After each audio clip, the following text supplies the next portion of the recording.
तर आज आपण बघूया एकदम घट्टसर दही आपण घरात बनवणार आहोत. त्यासाठी ते मी गोकुळचा फुल क्रीमी दूध घेतलेले अर्धा लिटर आणि तो त्याच्यात आपण टाकून घेऊया.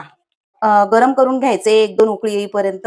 इथे एक छान उकळी आलेली आहे, त्याला आपण थोडं थंड करून घेणार आहोत. इथे दही बनवण्यासाठी आपल्याला दूध पूर्ण थंड करायचं नाहीये, तर आपण बोट याच्यामध्ये टाकू शकतो इतकं कोमट आपल्याला हा दूध ठेवायचंय. कारण आता हे थंडीचे दिवस आहेत आणि थंडीच्या दिवसात दही जमायला वेळ लागतो. तर कोमट झालेला आहे.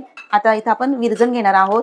मी फक्त 1 चमचा विरजण घेते, थोडीशी दही, आणि ती आपल्याला छान अशी फेटून घ्यायची आहे. तर त्याच्यात हाच दूध मी टाकून घेते आणि आता इथे मी हा जे फेटून घेतलाय तो आपण या दुधामध्ये टाकून घ्यायचं आहे. मिक्स करून घ्यायचं पूर्ण दुधामध्ये आणि रात्रभर असंच ठेवून द्यायचं झाकण देऊन.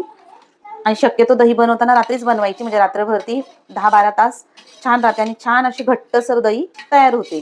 तिथे फेटून झालेला आहे. तर आता आपण याच्या एकदम पॅक बंद झाकण असं ठेवून, शेगडी गरम असते त्याच्यावरच आपल्याला सकाळीच बघणार कशी दही तयार होते. दही कशी झाली ती छान अशी घट्टसर दही तयार आहे.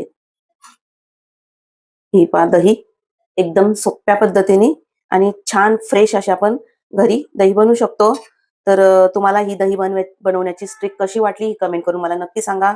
आणि आवडली असेल तर लाईक, शेअर, सबस्क्राईब करा.